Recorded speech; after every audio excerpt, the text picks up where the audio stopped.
कांकेर जिले के कई इलाकों में आदिवासी समाज का आंदोलन लगातार जारी है। जिले के बीहड़ नक्सल प्रभावित इलाका चिलपरस में समाज बीते 1 साल से आंदोलन कर रहा है। आंदोलन को 1 वर्ष पूरा होने पर समाज ने आज काफी संख्या में एकत्र होकर अपनी आवाज बुलंद करते हुए वर्षगांठ मनाया। समाज प्रमुखों का कहना है कि स्थानीय व समाज के लोग बिना ग्राम सभा अनुमति के कैंपों के स्थापना, सड़क, पुल, पुलियों का निर्माण का विरोध कर रहे हैं। शासन केवल इस इलाके का इस्तेमाल कारपोरेट घरानों को फायदा पहुंचाकर आदिवासियों को उनके हक व अधिकार से वंचित कर प्रकृति को नुकसान पहुंचाना है, जिसका विरोध लगातार जारी रहेगा।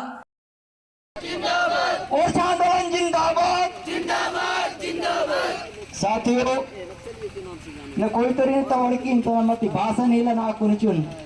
आंदोलन के 1 वर्ष पूरे हो गए हैं। आप लोगों की मांग अभी तक पूरी नहीं हुई है। क्या किन मांगों को लेकर यहाँ जो है आंदोलन चल रहा है और आगे की रणनीति क्या रहेगी? देखिए, बस्तर में निरंतर फर्जी तरीके से बिना ग्राम सभा की अनुमति के बगैर सड़कों का निर्माण करना, सेना कैंपों थानों का निर्माण करना, ये एक प्रकार से जल जंगल ज़मीन की लूट के लिए, कारपोरेटीकरण के लिए सैनिकीकरण करने का जो सरकार की जो रणनीति है, उसके खिलाफ ये आंदोलन है। दूसरी चीज़ यह है कि यहाँ के जो आदिवासी हैं उनको फर्जी तरीके से मुठभेड़ करके मारना। अभी गोमे में हाल ही में हुआ मुठभेड़, जो आम आदिवासी थे जो राशन खरीदने आए थे उनको भी मारा गया। तो ये तमाम मुद्दों को लेकर ये आंदोलन निरंतर 1 साल से जारी है। इस तरीके के बस्तर में बहुत सारे आंदोलन चल रहे हैं, उसमें से ये चिलपरस आंदोलन भी है, लेकिन प्रशासन हो, शासन हो, कोई इसमें निष्कर्ष नहीं निकाल रही है, ना आपको कोई जवाब मिल रहा है। आगे की रणनीति क्या रहेगी? हाँ, सरकार तो चाहेगी ऐसी कि एक जगह बंद के रहें और अपना काम करते रहें। ये लोग शुरू से क्या है, पहले भी 15 साल तक रमन सिंह से सरकार, जो बीजेपी की सरकार थी उस समय, सलवाजुडुम चला के प्रयास किए मारने के, आदिवासियों को भगाने का, और 750 गाँवों को खाली भी किए हैं। आज तक सरकार के पास इसके जवाब ही नहीं है।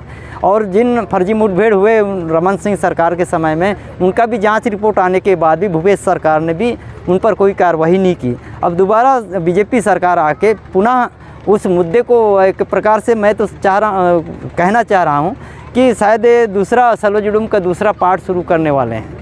और ये जो चिलपरस आंदोलन जो है, चिलपरस का आंदोलन भी वही है कि सड़कों का निर्माण एकमात्र पूंजीपतियों के माल वाहन के लिए, माल ढोने के लिए, यहाँ के जल जंगल ज़मीन संपदा को लूट के ले जाने के लिए बनाया जा रहा है, बल्कि आदिवासियों के हित के लिए नहीं है। बीएसएफ कैंप का विरोध किया जा रहा है दादा। बीएसएफ या जितने भी जो सुरक्षा बल हैं वो कह रहे हैं कि हम आदिवासियों को सुरक्षा देने के लिए आए हैं, उनकी सुरक्षा के लिए कैंप खोला जा रहा है। आपको ऐसा लगता है? नहीं, सुरक्षा देते तो गोबे में क्यों मुठभेड़ करते हैं, फर्जी इनकाउंटर करते हैं हमारे आम आदिवासियों को? ये सवाल है सरकार से। हमारी एक सवाल है, अभी मैं मुड़ोनार गया था, मुड़ोनार और ओरछा जगह में जो सड़कों का निर्माण कर रहे हैं उसमें विरोध किए लोग, तो बाद में पता चला कि यहाँ ओरछा में ले जाके कैंप को बिठा दिए, बोले कि नक्सलियों का गढ़ है। तो नक्सलियों का गढ़ है तो यहाँ कैंप बिठाना ज़रूरी है ऐसे करके। और दूसरे दिन देखे कि खदान को चालू कर दिए हैं।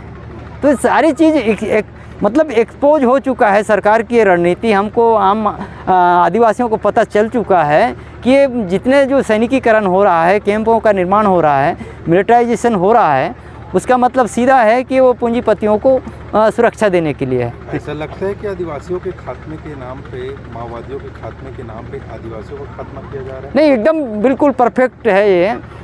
माओवादियों के खात्मा के नाम पर आदिवासियों की खात्मा बिल्कुल ज़रूरी है। ये कर दिए हैं लोग, शासन प्रशासन के लोग, क्योंकि ये जो फंडिंग जो है इनका, चुनाव के समय जो फंडिंग आती है पूरा पूंजीपतियों से लेके, तो उनको जब सत्ता में बैठने के बाद इनको देना मजबूरी बन जाती है। तो आदिवासियों को मारे बगैर, क्योंकि यहाँ ये कंटेनमेंट जोन एरिया है, ये आदिवासियों के लिए सुरक्षित एरिया है, जो संविधान में ये प्रावधान है 5वीं अनुसूची में। तो पहले आदिवासी को भगाओ तब वो एरिया खाली होगा।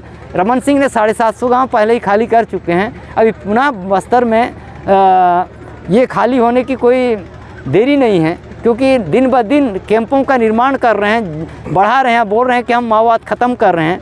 तो इसका मतलब सीधी सी बात है कि सरकार अभी तक माओवाद से हार चुकी है और सेना कैंपों का निर्माण कर रहा है। मतलब साफ जाहिर है कि आज तक सुरक्षा के मामले में सरकार हार चुकी है। पैरामिलिट्री दुनियादारी लाने के बावजूद भी कैंपों का निर्माण कर रहा है। मतलब साफ जाहिर है कि सरकार आदिवासियों की रक्षा के लिए नहीं बल्कि पूंजीपतियों को यहाँ के खदान और जल जंगल ज़मीन को सौंपने की साजिश कर रही है।